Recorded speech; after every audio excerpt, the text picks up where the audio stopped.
Alors, j'espère que vous avez bien mangé déjà. Merci à ceux qui ont fait le repas. Vraiment très très bon. Du coup, je suis sœur Tabitha. Pour une fois, je vais me présenter pour ceux qui ne me connaissent pas. J'habite à Nancy, voilà, en face de la gare. Et je fais partie de la communauté des sœurs missionnaires du Christ Rédempteur. Voilà, ça fait un petit bout de temps, ça fait un peu plus de 10 ans qu'on est là. Le Père Sylvain m'a demandé ce soir vous parler. Alors, vous allez voir, il y a plusieurs thématiques en une, mais c'est la même chose. C'est comment résister au mal sur le combat spirituel. Alors, je ne promets pas la gestion du temps, n'est-ce pas, Sylvain, mais tu sais, je sais que tu es miséricordieux avec moi. J'ai ma montre. Je voudrais juste qu'on soit d'accord tous avant de démarrer. Est-ce qu'il y en a qui croient que le diable n'existe pas? Comme ça, au moins, on va tous être d'accord là-dessus. Parce que du coup, c'est sûr que ce n'est pas la même chose si on croit que le diable existe ou si on ne croit pas que le diable existe. Et on est passé, en tout cas la génération de mes parents, dans une société où on nous a fait croire que le diable n'existait pas. Et du coup, c'est facile, si le diable n'existait pas, ça veut dire qu'il n'y a pas de problème de ce côté-là. Là, aujourd'hui, on revient et on a des gens qui n'ont pas la foi dans le sens où ils ne croient pas en Dieu. Mais par contre, aujourd'hui, vous y avez des gens qui croient au diable. Mais par contre, ils ne croient pas en Dieu. Donc, on va essayer de trouver cet équilibre au milieu de tout. Mais je voudrais juste qu'on soit aussi d'accord sur pas mal de choses. Il n'y a pas Dieu et le diable. Ça aussi, cette dualité où il y a une espèce de confrontation entre deux pouvoirs, celle du bien et celle du mal, ce n'est pas biblique. Comme ça, au moins, voilà, on est clair, il y a Dieu et il y a Dieu. Et Dieu, c'est celui qui n'a pas été créé, c'est celui qui a créé toutes choses. Et Dieu a créé Lucifer, qui à la base était un ange de lumière et qui était un ange merveilleux, qui était un ange extrêmement beau.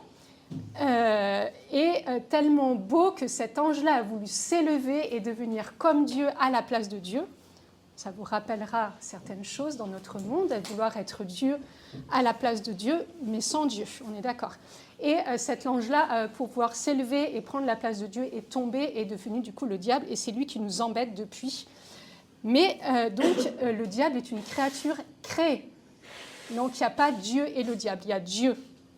Et une créature qui a été créée, qui a été déchue, c'est le diable. Comme ça, au moins, on est tous à peu près d'accord.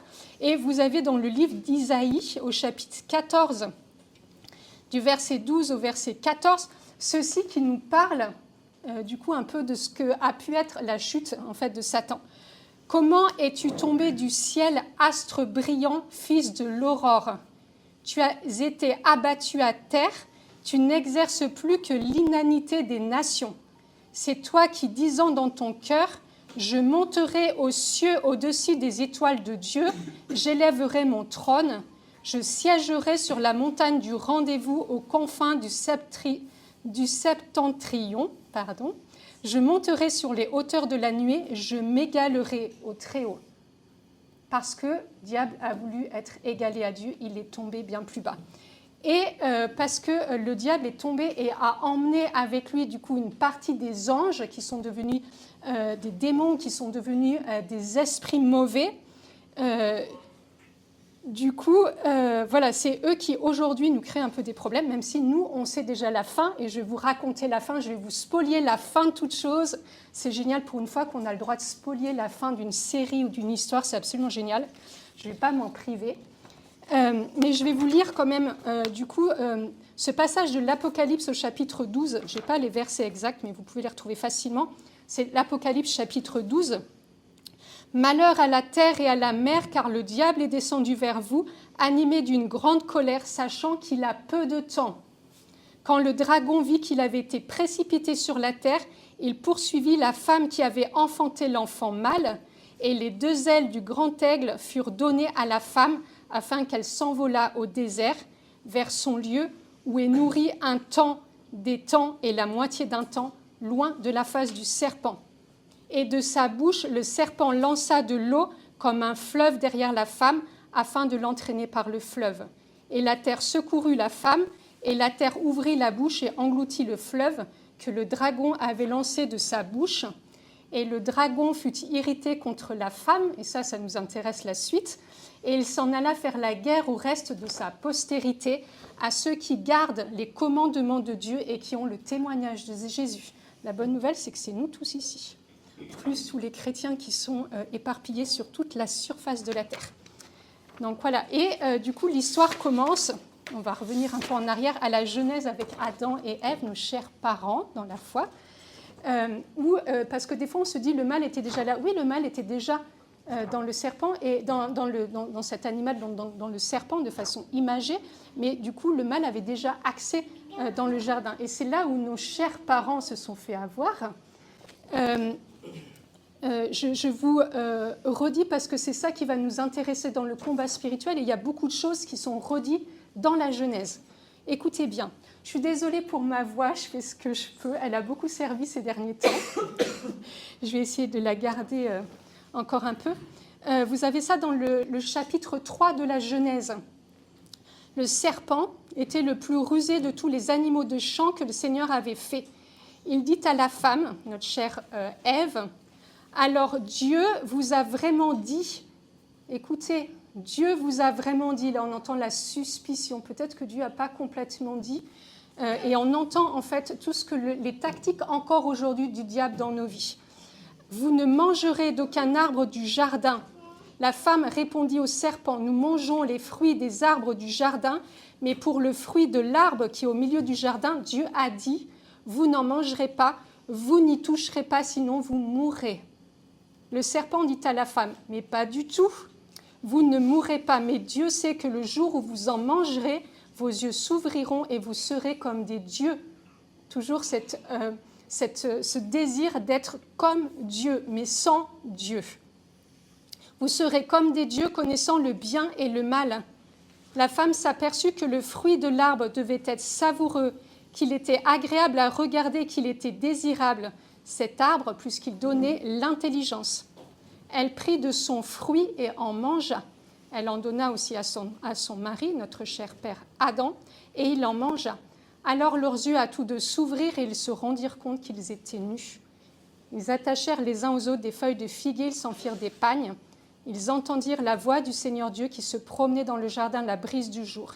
Et l'homme et la femme allèrent se cacher au regard du Seigneur Dieu parmi les arbres du jardin. Et là, c'est nos parents. Ça veut dire que, ok, le diable avait déjà fait sa chute. Mais là, il y a nos parents qui sont rentrés dans ce dessein. Ils se sont fait tenter. Il y a eu une parole de suspicion sur la bonté de Dieu.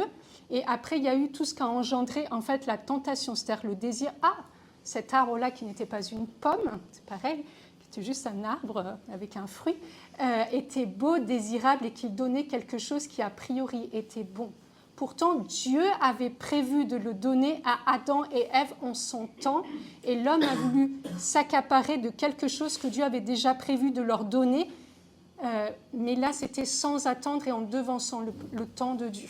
Et on voit aujourd'hui dans notre société comment est-ce qu'on veut devancer Dieu, comment est-ce qu'on veut être Dieu, comment est-ce qu'on veut prendre les initiatives qui ne concernent que Dieu, en fait. La connaissance du bien et du mal, Dieu voulait nous la donner à Adam et à Ève, à nos chers parents.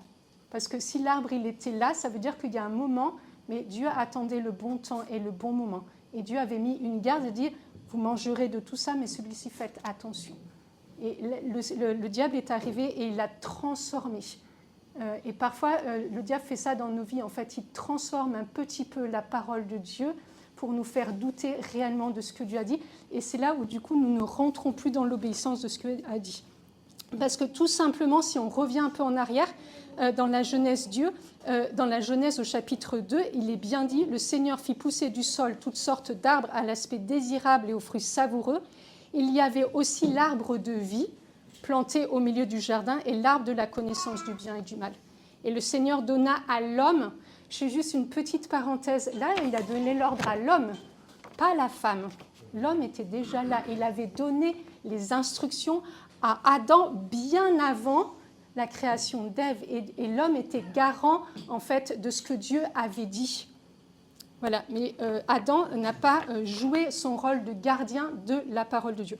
On a tellement donné et frappé la femme pour sa désobéissance, etc., et d'entraîner l'homme à la chute, et on a oublié que l'homme avait sa part de responsabilité qui était la sienne, et qu'aujourd'hui, l'homme doit retrouver ce chemin qui est celui du gardien de la parole de Dieu pour pouvoir garder la femme, et pouvoir garder la famille, et pouvoir garder la société.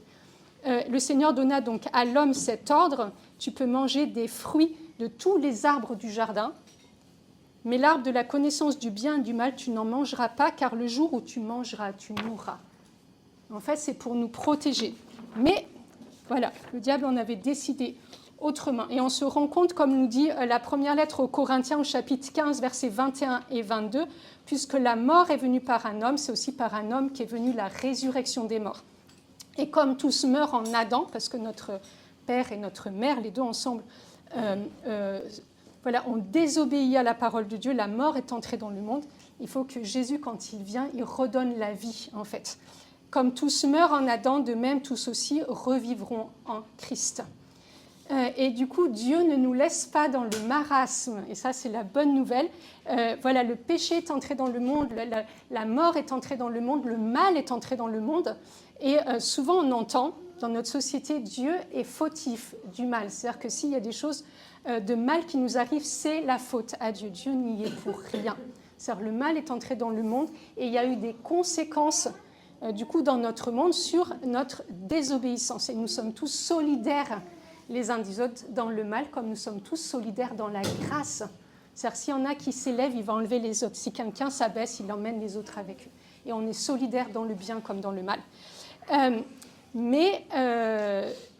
Du coup, voilà, Dieu n'a pas voulu la mort, Dieu n'a pas voulu le mal, et Dieu souffre en fait quand il nous voit souffrir, mais Dieu a amené quelque chose, a amené une réponse, et la réponse que Dieu a emmenée, et cette réponse au mal pour notre monde, ça a été Jésus. On vient de fêter la naissance de Jésus, donc c'est plutôt bien, mais ça a été la mort et la résurrection de Jésus. C'est le seul lieu. Un lieu, ça veut dire un espace-temps, c'est le seul lieu où la mort est vaincue, c'est à la croix. Pas seulement le fait de simplement mourir, mais la mort et la résurrection, qui est un mystère qui est indissociable. Si Dieu était simplement mort, on ne serait pas sauvé. Si Dieu n'était pas mort et ressuscité, du coup, on ne serait pas sauvé non plus. Il faut que Dieu meure et qu'il soit ressuscité. Et les deux vont de pair, on ne peut pas dissocier ce mystère-là. Il faut que Dieu vienne et qu'il meure pour nous. Et à ce moment-là, au moment où Jésus est mort et qu'il est ressuscité, il a vaincu le diable.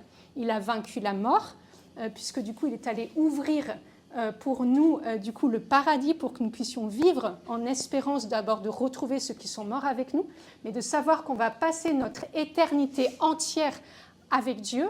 Et donc, du coup, la mort n'aura plus le dernier mot en Dieu, mais il a vaincu aussi à la croix toute maladie, toute souffrance, tout désespoir, tout échec. En fait, tout ce qui est comme mal dans le monde, tout a été cloué à la croix. Et donc, on sait déjà comment va finir notre monde, et ça finit bien. Et on sait que déjà aujourd'hui, Christ est vainqueur du mal, et il est vainqueur du mal sur la croix, et il est vainqueur du mal depuis 2000 ans. On sait que peu importe ce que nous disent les médias, peu importe ce que nous dise la société, peu importe ce que vous pouvez voir comme mal aujourd'hui, et il y a un vrai déchaînement du mal, on sait que Christ est déjà vainqueur du mal.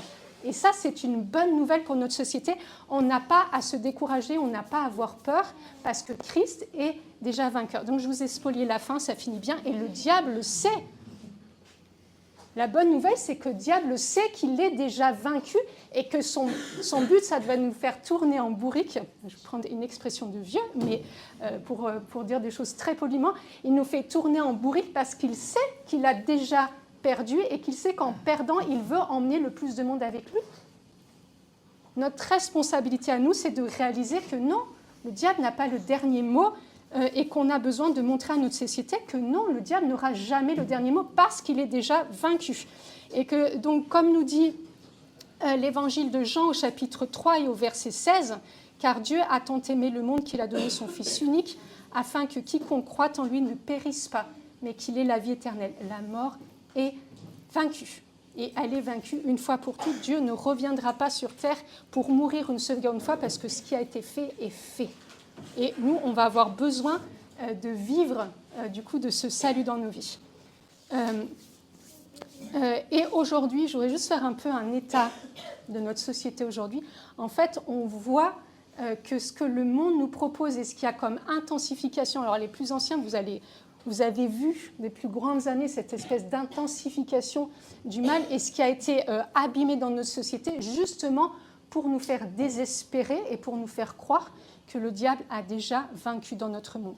Et on va voir en fait que tous les lieux dans lesquels le monde nous emmène, c'est ce que Dieu va venir, et c'est là où Dieu va venir nous récupérer. J'ai un peu lissé des choses comme ça. Aujourd'hui, on nous propose quelque chose de très large en termes d'ésotérisme. C'est vachement bien d'aller et puis il n'y a aucun problème d'aller lire son horoscope. Après tout, est-ce que Dieu sait vraiment ce qu'il va y avoir demain? Mais peut-être que les horoscopes savent mieux que Dieu ce qui va nous arriver derrière. Et là, c'est-à-dire qu'on est en train de te dire qu'en fait, Dieu n'est pas suffisamment bon pour te protéger et pour avoir un projet de bonheur pour ta vie. Et donc, du coup, il va falloir mettre d'autres choses en place pour pallier au fait que Dieu ne sait pas, ou peut-être que Dieu nous a oubliés, qu'il nous a lâchés sur terre. On va voir que chaque fois, c'est dans l'ordre de la suspicion, même si on croit en Dieu. Y a une forme de négation de ce que nous sommes. C'est pas grave si tu es un homme et que tu veux vivre comme une femme. C'est pas vrai. On voit aujourd'hui, par exemple, on peut être un animal. On peut être ce qu'on veut, en fait. Et c'est-à-dire que je ne supplie ce que Dieu a dit sur ma vie, ce projet incroyablement merveilleux. Et on nous dit, soyez comme Dieu et devenez ce que vous voulez. Et on voit, en fait, dans ce monde-là, et aujourd'hui, dire ça, finalement, on est taxé de plein de choses que je ne nommerai pas, alors qu'on redit juste le plan de Dieu et le projet de Dieu. Et en fait, à un moment, c'est non, je peux être Dieu. Je peux choisir le jour de ma mort. Donc, c'est-à-dire que je peux être comme Dieu. C'est Dieu qui va choisir le jour de ma mort. C'est-à-dire qu'à un moment, il n'y a pas cette capacité de se dire, peu importe, même s'il y a des choses que je ne peux plus faire, c'est-à-dire qu'il y a quand même un projet et que je reste unique, je reste précieux et que j'ai une vraie dignité juste parce que je suis fils et fille de Dieu. Il y a un projet incroyable, même sur un enfant qui est handicapé, même sur une personne qui aujourd'hui ne peut plus bouger, il y a une dignité et un projet incroyable. En tant que chrétien, on a besoin de se relever et de reproclamer à la face du monde, qu'il y a un vrai projet sur chaque vie humaine, en fait. Et là, on n'est pas Dieu pour décider qui a le droit de vivre, qui a le droit de mourir aujourd'hui dans nos sociétés. Il y a une forme d'idolâtrie assez importante. Idolâtrie, c'est prendre la place de Dieu pour quelque chose. Par exemple, on voit dans les réseaux sociaux combien le soi, le paraître est devenu idolâtre. Il faut paraître bien, il faut paraître jeune, il faut paraître avoir plein d'argent, il faut paraître avoir souvent des vacances. Par exemple, le portable, combien de jeunes sont devenus accros au portable? En fait, ça prend la place de Dieu. Et parfois, on dit aux jeunes, est-ce que vous avez du temps pour prier? Non, on n'a pas de temps pour prier. Regardez le temps que vous passez sur les réseaux sociaux et sur votre portable. Je vous assure, vous avez le temps largement de prier.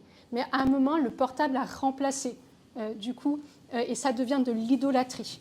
Il y a cette espèce de repli sur soi. Aujourd'hui, on parle beaucoup de gens qui ne sortent plus, par exemple, de chez eux. Le repli sur soi où on va éviter de regarder ce qui se passe pour ne pas être confronté à la misère, pour ne pas être confronté à des choses qui nous dépassent.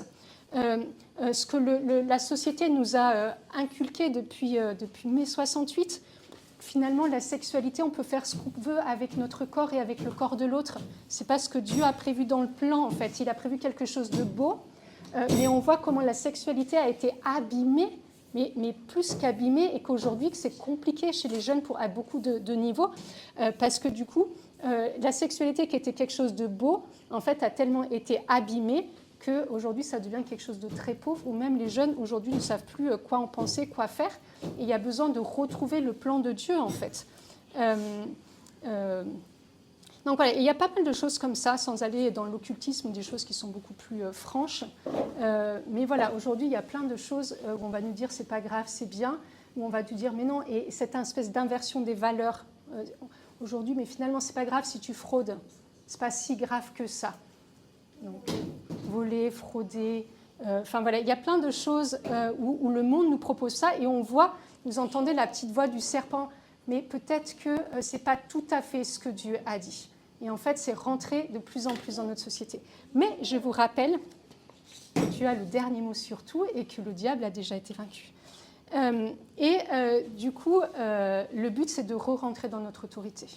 En fait, il y a un plan assez incroyable, et quand on repart à la Genèse, du coup, quand vous avez dans le chapitre 1 de la Genèse au verset 28, Dieu bénit l'homme et la femme et leur dit « Soyez féconds, multipliez, emplissez la terre et soumettez-la. Dominez sur les poissons de la mer, les oiseaux du ciel et tous les animaux qui rampent sur la terre. » C'est-à-dire qu'à un moment, dès le début de la Bible, Dieu délègue son autorité à l'homme et à la femme. Et c'est cette autorité que nous avons tous, parce que nous sommes enfants de Dieu. Nous avons l'autorité parce que nous avons été baptisés, et même ceux qui sont en cheminement pour le baptême, vous avez une portion d'autorité que Dieu vous a donnée. Et vous avez dans l'évangile de Luc, au chapitre 10, verset 19, c'est Jésus lui-même qui dit ça à ses disciples. « Voici, je vous ai donné le pouvoir de marcher sur les serpents, les scorpions et sur toute la puissance de l'ennemi, et rien ne pourra vous nuire. » C'est Jésus lui-même qui le dit. Et on va découvrir en fait quelque chose qu'on parle assez peu, en tout cas dans l'Église catholique, ce qui est l'autorité en tant qu'enfant de Dieu. L'autorité, c'est se retrouver debout et exercer cette autorité où quand le diable va venir nous embêter, on va pouvoir se positionner. L'autorité, c'est une position, c'est non à un moment. C'est pas ce que dit la parole de Dieu, c'est apprendre à dire, je sais pas, vous avez une voix qui vous dit, tu sais, c'est pas très grave. Par exemple, dans ton travail, si tu fais des magouilles, ça ne sert à rien, tu es en indépendant, déclare pas tous tes revenus. Finalement, ce n'est pas si grave que ça. Après tout le monde le fait aujourd'hui. Non, parce que la parole de Dieu, elle rappelle qu'en fait, Dieu est vérité et qu'il nous faut marcher dans la vérité. Et qu'être en vérité, c'est-à-dire ne pas voler, ne pas faire de fausses déclarations, c'est aussi un témoignage d'enfant de Dieu. Et à ce moment-là, on va apprendre à non seulement proclamer la vérité de Dieu, mais pour connaître la vérité de Dieu, il faut savoir qui est Dieu. Donc, il faut passer du temps dans la présence de Dieu, il faut lire la Bible, il faut se former. Vous ne pouvez pas à un moment utiliser votre autorité si vous ne savez pas qui est Dieu. Quand vous avez une petite voix qui vous susurre en disant peut-être que tu pourrais te refaire le nez parce que ton nez n'est peut-être pas si beau que ça et qu'il y a eu un râpé, un loupé dans la naissance et que peut-être ce n'était pas le bon nez que tu avais eu. Non, la parole de Dieu dit que je suis une merveille et que Dieu m'a créé, qui m'a connue dès le sein de ma mère et qu'il n'y a pas de raté en Dieu. Et que Dieu savait ce qu'il faisait, c'était le bon nez qu'il fallait. Peut-être que c'est la société qui dit que je n'ai pas le bon nez, mais ce n'est pas grave. La parole de Dieu, elle est claire là-dessus. Mais si j'apprends à savoir vraiment qui je suis, et j'apprends à exercer cette autorité, j'apprends justement à rappeler au diable que stop, là il y a une limite, et dans cette limite, je suis fils de Dieu et je sais qui je suis. Et on a besoin d'apprendre, et on a besoin de marcher dans cette autorité. Voilà, et c'est vraiment quelque chose qui est important. Du coup, après, quand le diable vient nous embêter, comme il a fait pour Adam et Ève, on apprend, alors c'est un langage qui n'est pas très connu, mais on apprend à garder ses portes fermées. Simplement parce que dans votre vie, si vous avez des portes qui sont ouvertes, c'est une invitation à un esprit de venir, en disant bonjour, sois le bienvenu.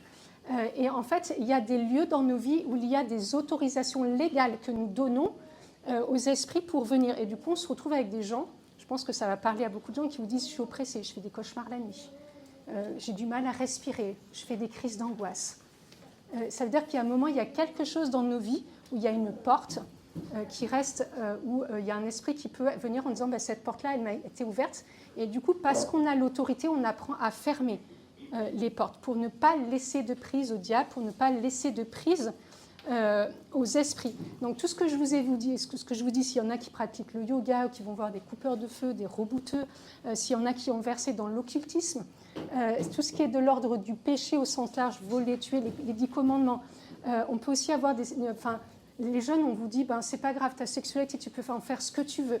Et on va se rendre compte des conséquences, en fait, que ça peut produire. Et donc, on va apprendre à renoncer en disant, Seigneur, par exemple, voilà, j'ai appris depuis que je suis petit à tricher pour réussir à l'école. Sinon, je renonce à la tricherie et je ferme la porte. Seigneur, je te demande pardon. Seigneur, pour avoir triché à l'école. Et je renonce à la tricherie, je commence à vivre dans la vérité et à travailler pour déployer l'intelligence que tu m'as donnée. Voilà, et donc je ferme ces portes sur toutes ces choses-là dans ma vie, en fait, qui ne font pas. Et des fois, c'est intéressant de faire une relecture de vie en disant quels sont les lieux dans lesquels aujourd'hui je ne suis pas en vérité. Quels sont les lieux où j'ai ouvert la porte comme ça sur des péchés qui ne me paraissaient peut-être pas graves à l'époque parce que je n'avais pas la foi et que je ne savais pas qui était Dieu. Mais aussi, on a besoin de renoncer à d'autres choses. Par exemple, si quelqu'un m'a fait du mal et que j'ai de la colère ou de la haine et que je refuse de pardonner, c'est une porte ouverte. Et parfois, c'est dur, on a besoin de dire je renonce à cette colère. Voilà, cette personne auquel m'a fait du mal. Mais j'accepte de pardonner et je renonce à la haine. tout simplement parce que c'est aussi des lieux dans lesquels, dans vos vies, voilà, il y a des entrées et des sorties. Et du coup, c'est je ferme les portes et je renonce à la colère, je renonce à la vengeance. C'est juste une toute petite aparté, mais j'étais mangée à Paris avec des jeunes, et en fait, il y a un des jeunes, il m'a mangé toute ma portion de frites. Ça m'a fait beaucoup rire. Je dirais pas parce que vous le connaissez, mais... Et en fait, ça m'a fait rire parce que je l'ai regardé avec un grand sourire. J'ai dit, ma vengeance va être terrible. Mais des fois, on le pense vraiment. Là, c'était juste de la blague. Ok, je ne veux pas mourir parce que ma portion de frites, tout à coup, elle a disparu en un claquement de doigts. J'ai à peine le temps de me retourner. Mais il y a des fois, on prononce des choses comme ça. Il y a quelque chose qui reste dans le cœur en disant, ah, il m'a fait du mal, il m'a mangé toutes mes frites. Puisque c'est comme ça, et il y a des choses comme ça qui vont se bloquer dans nos vies. Et on va dire, non, là, c'est bon. Je remets ma vie, hop, et je rentre dans plus de liberté. C'est pas grave. Mais c'est pas seulement le plus, c'est pas grave, c'est je renonce à cette vengeance-là. Je renonce à faire du mal à une personne qui m'a fait du mal. Voilà. Par exemple, je peux renoncer aussi à la culpabilité. Il y en a, moi je suis étonnée, je vois des gens qui des fois ont 80 ans et qui vivent sous des culpabilités, mais énormes pour des choses, des fois il y a 20 ans, 30 ans, 40 ans. Et à un moment, il faut renoncer à la culpabilité. Renoncer à la tristesse. En disant, mais Seigneur, là, je suis tellement triste et je me morfonds dans ma tristesse. Seigneur, à un moment, je renonce à la tristesse. Et j'apprends, comme ça, à fermer les portes sur ma vie. Je demande pardon à Dieu et je renonce, en fait, à des choses qui sont sur ma vie. On a aussi besoin de renoncer à des fausses croyances. Je vais accumuler beaucoup d'argent parce que je ne suis pas sûre que Dieu ait providence pour ma vie. C'est-à-dire que si j'ai un pépin, je ne suis pas sûre que Dieu va assurer. Alors, je vais me faire un compte en banque bien rempli. C'est une fausse croyance. Peu importe la situation dans laquelle tu es, Dieu va être providence dans ta vie parce que c'est une promesse de Dieu. Dieu prend soin de nous parce que nous sommes ses enfants. Si Dieu est un bon père, dans ce cas, il prend soin de nous. Sinon, ça veut dire que Dieu est un mauvais père. Moi, je ne pense pas que Dieu est un mauvais père. Moi, je pense, et je l'ai expérimenté dans ma vie, que Dieu est vraiment un bon père. Ou alors, vous savez, on se dit, oui, Dieu, il aime tout le monde. Mais je ne suis pas sûre que Dieu m'aime moi. C'est une fausse croyance. Mais par contre, qu'il aime tous les autres, c'est plus facile de le croire des fois, que de se dire, ouais, mais est-ce que vraiment Dieu m'aime ? Ou alors, vous savez, le Dieu n'est pas si bon que ça et que peut-être que si j'ai une épreuve, peut-être que je le mérite. Et peut-être parce que Dieu m'a envoyé pour me punir de quelque chose. Et il y a plein de fausses croyances auxquelles il faut renoncer aujourd'hui. Parce que ce n'est pas qui est Dieu, et c'est la petite voix de ce diable qui vient semer la zizanie à l'intérieur de nous. Dieu est bon. Et on a besoin, ce n'est pas forcément dans l'ordre, mais on va avoir besoin d'avoir une vie de prière établie. Tu veux fermer les portes, tu veux rentrer dans le combat spi, et tu ne veux pas avoir de vie de prière quotidienne, il y a quelque chose qui ne va pas. C'est-à-dire qu'il y a des gens, ils veulent bien, par exemple, ne plus faire des cauchemars la nuit, mais ils ne veulent pas prier. Ça ne veut pas dire que les deux vont être intimement liés. Dieu est capable de faire des choses bien au-delà. Mais à un moment, j'ai besoin de me décider à marcher avec Dieu. À un moment, j'ai réalisé que réellement Dieu existe, que Dieu est bon, que Dieu est mon Père, que Dieu m'a sauvé. Dans ce cas, je me décide à marcher avec Dieu. Mais si je veux savoir qui est Dieu, alors j'ai besoin de passer du temps tous les jours dans la présence de Dieu. Ça qui va permettre au diable en disant, bon ben là je pense que je ne peux plus rien faire. En fait, vraiment, là où celui-là est fils et fille de Dieu, j'ai beau essayer, j'ai beau l'embêter, les portes sont fermées, du coup il ou elle est bien établi dans sa vie de prière, je peux l'embêter, mais en fait je n'aurai pas d'accès. Donc voilà, on a besoin de permettre à Dieu de visiter nos vies et de guérir nos blessures, nos traumatismes. Parfois, les traumatismes ou les blessures peuvent être aussi des portes par lesquelles le diable s'amuse. Vous avez vécu, par exemple, votre papa est parti quand vous étiez petit, et ça reste comme une blessure qui n'a pas été visitée par l'amour de Dieu. Et du coup, ça va être quelque chose, un lieu dans lequel chaque fois, par exemple, vous attendez un coup de téléphone, tombez amoureux, coup de téléphone, la personne ne répond pas dans les 5 minutes, et là, tout à coup, c'est ça y est, je ne suis pas aimée. Ça y est, on m'a encore abandonné, et chaque fois, ça retape sur des choses. Et en fait, quand ça commence là, après, vous savez, le petit vélo qui se met de toute façon, je ne suis pas aimable, je ne suis pas aimée. De toute façon, personne ne voudra jamais de moi. Et puis, de toute façon, je ne suis pas bonne pour le mariage. Et puis, de toute façon, et on grandit comme ça. Et en fait, sur une chose qui n'a pas été visitée par la puissance de Dieu, le diable peut jouer avec, en fait, au point qu'à un moment, nos pensées sont complètement lié et complètement bloqué. Et on se rend compte qu'on n'arrive plus à réfléchir, quoi. Et des fois, on se fait avoir sur des petites choses. On n'a pas besoin des fois que ça tape toujours sur nos blessures, mais il n'a pas encore rangé la vaisselle. Je prends des exemples vraiment simples. Hein. Il n'a pas encore rangé la vaisselle, c'est toujours pareil, de toute façon. J'ai beau lui demander, il ne fait jamais d'efforts, puis s'il ne fait jamais d'efforts, ça veut dire qu'il ne m'aime pas, et puis il ne m'aime pas, donc voilà, puis peut-être que... Et on part d'un truc qui apparemment est anodin, peut-être qu'il n'a juste pas rangé la vaisselle, parce qu'à ce moment-là, il est en retard. Et dans notre tête, on a tout un petit vélo qui se met en route, voilà, on a besoin d'apprendre effectivement à stopper nos petits vélos. Ça va vite. On a besoin, là pour les catholiques, d'avoir une vie sacramentelle, pour ceux qui sont baptisés, qui peuvent aller à la messe le plus souvent possible, au moins tous les dimanches, pouvoir se confesser, parce que c'est pareil, à un moment disant bah, Seigneur, là j'ai pas réussi, je te demande pardon, ça ferme et ça coupe net le pied sous l'herbe du diable qui va vouloir nous accuser d'un truc. Ben non, on a déjà demandé pardon, tu ne peux pas nous accuser, c'est déjà pardonné. Et s'il vient nous accuser, c'est-à-dire qu'il y a un souci en disant ben non, c'est déjà remis au pied de la croix, tu ne peux plus m'accuser. C'est déjà couvert par le sang de Jésus. Tu ne peux plus m'accuser sur des choses comme ça. On a besoin d'apprendre à marcher par le Saint-Esprit, qui était au week-end Saint-Esprit en décembre à Colombier. Qui était ? Voilà. Donc normalement, vous êtes tous opérationnels pour marcher par le Saint-Esprit. C'est une des meilleures choses parce que le Saint-Esprit, on va être éduqué à entendre sa voix et il va nous avertir aussi sur les tactiques en disant fais attention. Voilà, là, fais attention, tu es en train de murmurer toute seule. Voilà, et tu es en train de te faire avoir. Attention à ce moment-là sur des choses comme ça et le Saint-Esprit va nous équiper, va nous protéger, va nous garder, va nous... Voilà, et ça va être son rôle parce qu'on apprend à marcher par le Saint-Esprit. Lire la parole de Dieu, rien de plus efficace parce que quand on la lit, il y a des moments où on peut la proclamer après. Si on ne lit pas la parole de Dieu, comment est-ce qu'on peut la proclamer ? Moi, je veux bien, mais si je ne la lis pas, je ne sais pas ce qu'il y a dans la parole. Donc, je veux bien que les autres me racontent ce qu'il y a dans la parole, mais ça ne marche pas toujours. Et donc, on va apprendre, du coup, parce qu'on est fils et filles de Dieu, parce qu'on a cette autorité qui nous vient de Dieu, on va apprendre à proclamer la victoire de Dieu sur nos vies. Et c'est ça qui est important et c'est ça qui fait dégager dans le combat, en fait, des choses. À un moment, vous êtes sur votre canapé, je vise personne, mais complètement étendu, et là, vous dites, c'est la fin de ma vie, c'est la fin de ma vie, je ne sais pas quelle...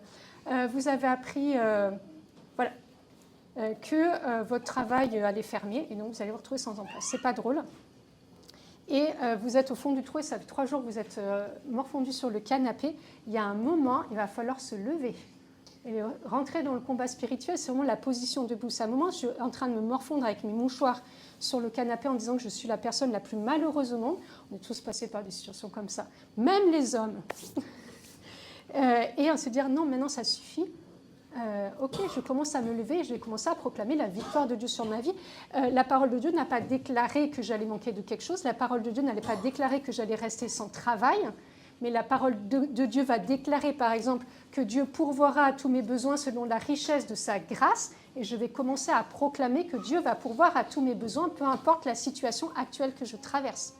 Et à ce moment-là, on rentre dans quelque chose qui est actif dans le combat spirituel, quelque chose qui est actif dans la prière. C'est-à-dire, je prends les armes que Dieu me donne, et on verra l'équipement spirituel après, je prends les armes que Dieu me donne et je commence à confesser ce que je veux voir advenir ou la réalité de Dieu, pas la réalité de ce que je traverse. Parce que des fois, vous pouvez commencer à proclamer, puis il y a votre cœur qui est en train de souffrir. La réalité de votre cœur, c'est qu'il a mal. La réalité de votre esprit, mais à un moment, c'est se lever en disant, je vais passer au-dessus et je vais commencer ce qu'on appelle des confessions victorieuses. Et ça marche pour toutes les situations de votre vie, pour des deuils, pour des situations dans lesquelles on a l'impression qu'on n'a pas de prise.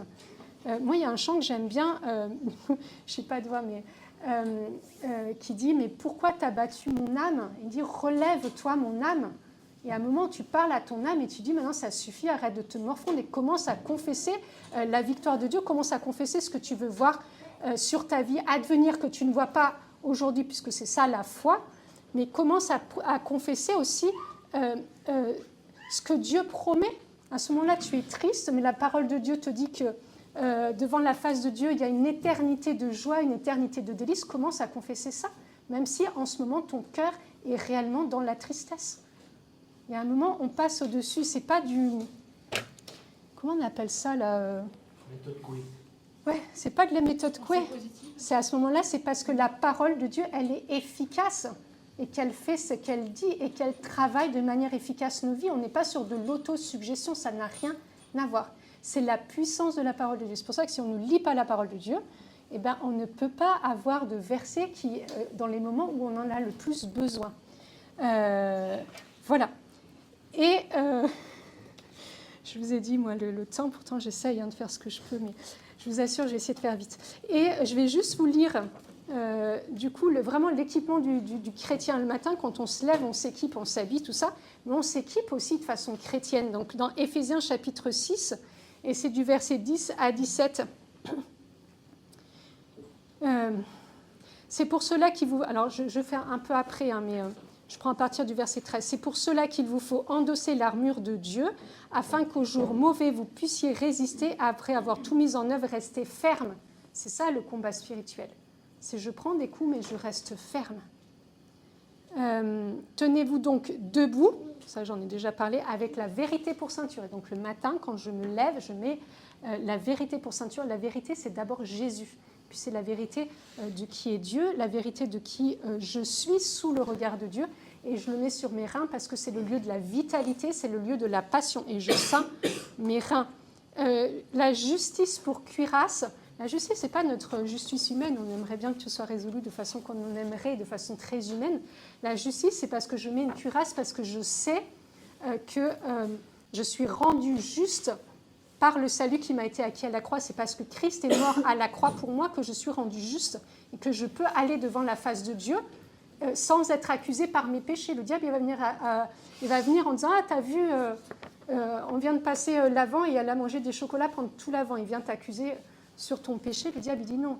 La justice, elle est déjà recouverte en fait par la justice. Ça, c'est pas vraiment un péché ce que je vous dis, mais c'est pas grave. Au moins, c'est pas un gros truc. Et des fois, il y a des choses plus graves et on a l'impression qu'on n'est pas justifié parce qu'on a fait des choses qui étaient vraiment importantes. Le sang de Jésus, chaque fois qu'on vient, il nous recouvre et il nous rend juste. On ne se justifie pas nous-mêmes. Le sang de Jésus nous justifie. Et on met la cuirasse et on protège les organes vitaux, donc le cœur, les poumons, tout ça. Pour chaussure, le zèle à propager l'évangile de la paix. Et c'est pour ça que c'est étonnant que l'aspect missionnaire ne soit pas compris dans le combat spirituel. En fait, il y a quelque chose qui se passe quand je me mets en route. Là, je parle pour ceux qui sont déjà dans la foi depuis un certain temps. Quand je commence à parler de Dieu, quand je commence à témoigner, quand je commence à me mettre en route pour la mission, c'est un lieu où le diable n'a plus de prise, en fait. C'est absolument impressionnant. Et en tout cas, là, je parle pour les catholiques, on a perdu le sens de la mission et c'est vraiment dommage. Alors, pas partout, on est d'accord, c'est un peu gros ce que je dis. Mais voilà, on oublie que c'est un lieu important et que c'est marqué. Voilà, le zèle à propager l'évangile de la paix. Et il y a toujours en main le bouclier de la foi. La foi, c'est ce qui va te permettre d'éteindre. Voilà, et la foi, c'est pas ce que je ressens, on est d'accord. Ça, c'est l'inverse de la foi. C'est toujours les petits murmures. Est-ce que vraiment Dieu est si bon? Si, je proclame que Dieu est bon. Peut-être que Dieu va te laisser tomber le jour où tu vas te dire il faut que tu fasses, par exemple, tel pas d'obéissance. Tu vas voir, ça va être comme Pierre sur la barque. Dans ce moment, tu ne vas pas marcher, mais tu vas couler. Non. Et c'est un moment, c'est chaque fois se repositionner au niveau de la foi, en fait. Non, ce n'est pas ce que je crois, ce n'est pas ce que de la parole de Dieu. La parole de Dieu, elle me dit que si à un moment, elle me demande quelque chose dans l'obéissance, de sortir de la barque et de marcher sur l'eau, alors je vais croire que je vais vraiment marcher sur l'eau, que Dieu ne me laissera pas tomber. Et je proclame en fait cette foi-là. C'est cette foi-là qui nous habite en fait. Et enfin, recevez le casque du salut, ça on en a déjà parlé, et le glaive de l'esprit, c'est-à-dire la parole de Dieu. On en a déjà parlé un peu. Mais je voudrais juste finir en parlant un peu de nos pensées. Alors, je vais aller assez vite, mais vous avez ce verset dans l'évangile de Luc au chapitre 10, versets 18-19. C'est Jésus qui parle encore. Il dit « Je voyais Satan tomber du ciel comme l'éclair. Voici, je vous ai donné le pouvoir de fouler aux pieds serpents et scorpions. » Ça, je vous l'ai déjà lu. Hein. Et toute la puissance de l'ennemi, et rien ne pourra vous nuire. Vous savez, le plus gros de nos combats aujourd'hui, c'est là que ça se passe. On a beaucoup parlé du doute et je vais y revenir. En fait, on est une société où on va remettre en cause sans arrêt. C'est très pragmatique et c'est très rationnel de douter tout le temps.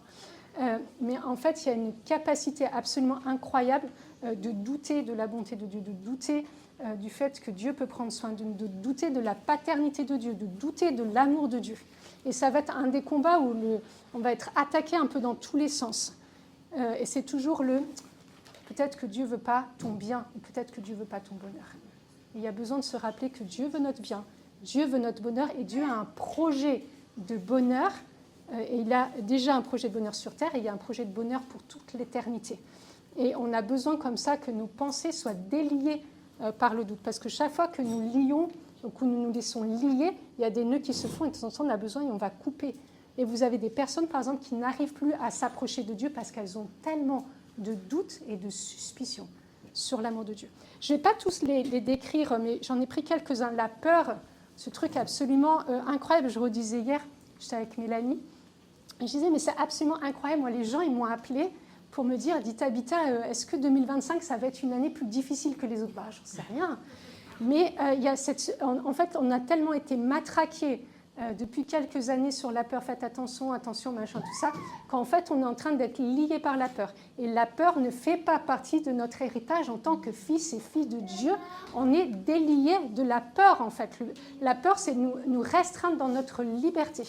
Et en fait, quand Dieu vient, il vient et il nous sort de notre peur.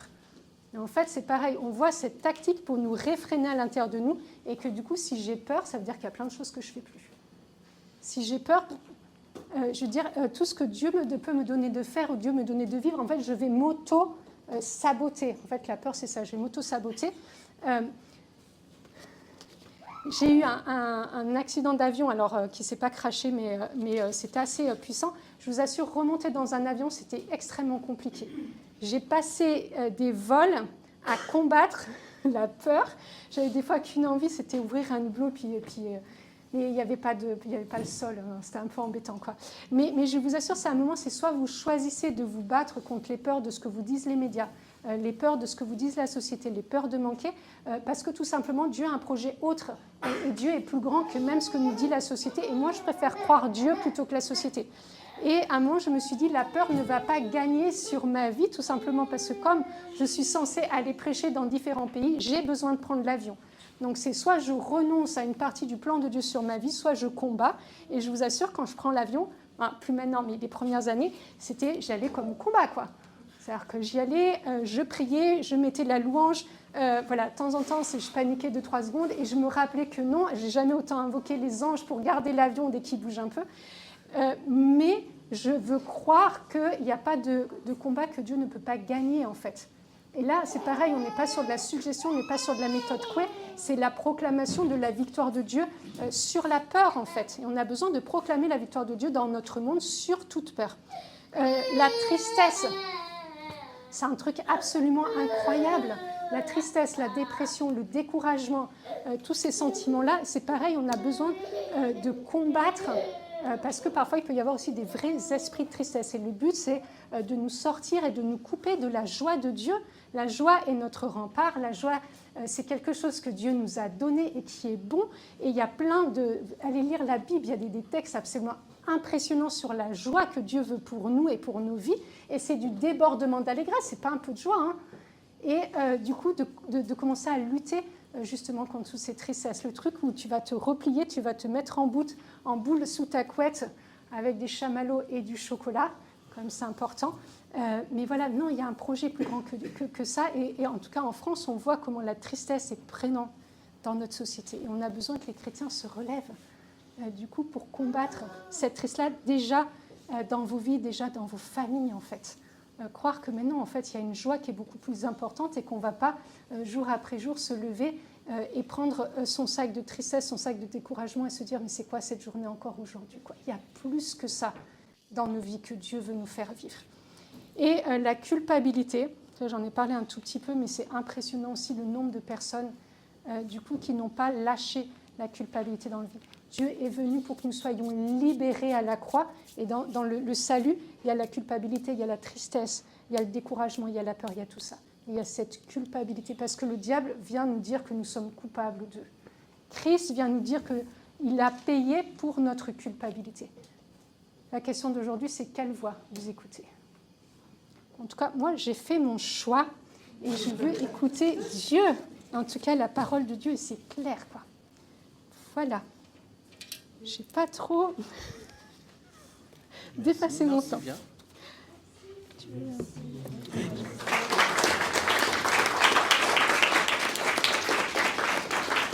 On parle ou c'est le que ce soit quelqu'un d'autre qui en parle? Non, c'est toi.